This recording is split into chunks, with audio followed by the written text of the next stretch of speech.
யோவான் எழுதின சுவிசேஷம் 20ஆம் அதிகாரம். வாரத்தின் முதல் நாள் காலையில் அதிக இருட்டோடே மகதலேனா மரியாள் கல்லறை நடத்திற்கு வந்து கல்லறையை அடைத்திருந்த கல் எடுத்து போட்டிருக்க கண்டாள்.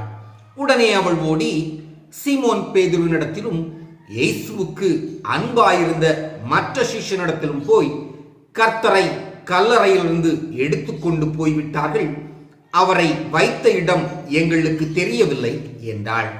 அப்பொழுது பேதுருவும் மற்ற சீஷரும் கல்லறை நடத்திற்கு போகும்படி புறப்பட்டு இருவரும் ஒருமித்து ஓடினார்கள். பேதுருவை பார்க்கிலும் மற்ற சிஷ்யன் துரிதமாய் ஓடி முந்தி கல்லறை நடத்தில் வந்து அதற்குள்ளே குனிந்து பார்த்து சீலைகள் கிடக்கிறதை கண்டான்.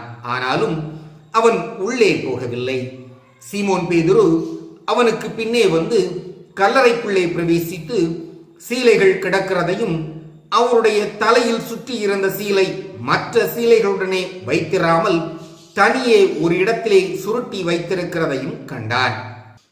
முந்தி கல்லறை இடத்திற்கு வந்த மற்ற சீஷனும் அப்பொழுது உள்ளே பிரவேசித்து கண்டு விசுவாசித்தான். அவர் மரித்தோரிலிருந்து எழுந்திருக்க வேண்டும் என்கிற வேத வாக்கியத்தை அவர்கள் இன்னும் அறியாதிருந்தார்கள். பின்பு அந்த சீஷர்கள் தங்களுடைய இடத்திற்கு திரும்பி போனார்கள். மரியாள் கல்லறையின் அருகே வெளியே நின்று அழுது கொண்டிருந்தாள். அப்படி அழுது கொண்டிருக்கையில் அவள் குனிந்து கல்லறைக்குள்ளே பார்த்து இயேசுவின் சரீரம் வைக்கப்பட்டிருந்த இடத்திலே வெள்ளுடை தரித்தவர்களாய் 2 தூதர்கள் தலைமாட்டில் ஒருவனும் கால் மாட்டில் ஒருவனுமாக உட்கார்ந்திருக்கிறதை கண்டாள்.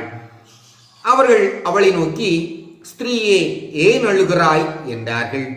அதற்கு அவள், என் ஆண்டவரை எடுத்துக்கொண்டு போய்விட்டார்கள், அவரை வைத்த இடம் எனக்கு தெரியவில்லை என்றாள். இவைகளை சொல்லி பின்னாக திரும்பி இயேசு நிற்கிறதை கண்டாள். ஆனாலும் அவரை இயேசு என்று அறியாதிருந்தாள். இயேசு அவளை பார்த்து, ஸ்திரீயே, ஏன் அழுகிறாய், யாரை தேடுகிறாய் என்றார். அவள், அவரை தோட்டக்காரர் என்று எண்ணி, ஐயா, நீர் அவரை எடுத்துக்கொண்டு போனது உண்டானால் அவரை வைத்த இடத்தை எனக்கு சொல்லும், நான் போய் அவரை எடுத்துக்கொள்ளுவேன் என்றாள். இயேசு அவளை நோக்கி, மரியாளே என்றார். அவள் திரும்பி பார்த்து ரபூனி என்றாள். அதற்கு போதகரே என்று அர்த்தமாம். இயேசு அவளை நோக்கி, என்னை தொடாதே, நான் இன்னும் என் பிதாவினிடத்திற்கு ஏறி போகவில்லை. நீ என் சகோதரிடத்திற்கு போய், நான் என் பிதாவினிடத்திற்கும் உங்கள் பிதாவினிடத்திற்கும் என் தேவனிடத்திற்கும் உங்கள் தேவனிடத்திற்கும் ஏறி போகிறேன் என்று அவர்களுக்கு சொல்லு என்றார். மகதலேனா மரியாள் போய் தான் கர்த்தரை கண்டதையும் அவர் தன்னுடனே சொன்னவைகளையும் சீஷருக்கு அறிவித்தாள். வாரத்தின் முதல் நாளாகிய அன்றைய தினம் சாயங்கால வேளையிலே சீஷர்கள் கூடியிருந்த இடத்தில் யூதர்களுக்கு பயந்ததினால் கதவுகள் பூட்டி இருக்கையில் இயேசு வந்து நடுவே நின்று, உங்களுக்கு சமாதானம் என்றார். அவர் இப்படி சொல்லி தம்முடைய கைகளையும் விலாவையும் அவர்களுக்கு காண்பித்தார். சீஷர்கள் கர்த்தரை கண்டு சந்தோஷப்பட்டார்கள். இயேசு மறுபடியும் அவர்களை நோக்கி, உங்களுக்கு சமாதானம் உண்டாவதாக, பிதா என்னை அனுப்பினது போல நானும் உங்களை அனுப்புகிறேன் என்று சொல்லி அவர்கள் மேல் ஊதி, பரிசுத்த ஆவியை பெற்றுக் கொள்ளுங்கள்.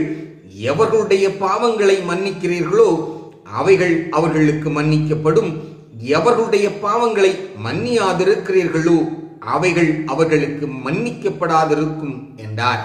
இயேசு வந்திருந்த போது 12 ஒருவனாகிய திதிமு எனப்பட்ட தோமா என்பவன் அவருடனே கூட இருக்கவில்லை.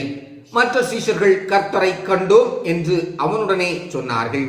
அதற்கு அவன், அவருடைய கைகளில் ஆணிகளில் நாள் உண்டான காயத்தை நான் கண்டு அந்த காயத்திலே என் விரலை விட்டு என் கையை அவருடைய விலாவிலே போட்டாலொழிய விசுவாசிக்க மாட்டேன் என்றான். மறுபடியும் 8 நாளைக்கு பின்பு அவருடைய சீஷர்கள் வீட்டுக்குள்ளே இருந்தார்கள். தோமாவும் அவருடனே கூட இருந்தான். கதவுகள் பூட்டப்பட்டிருந்தது. அப்பொழுது இயேசு வந்து நடுவே நின்று, உங்களுக்கு சமாதானம் என்றார்.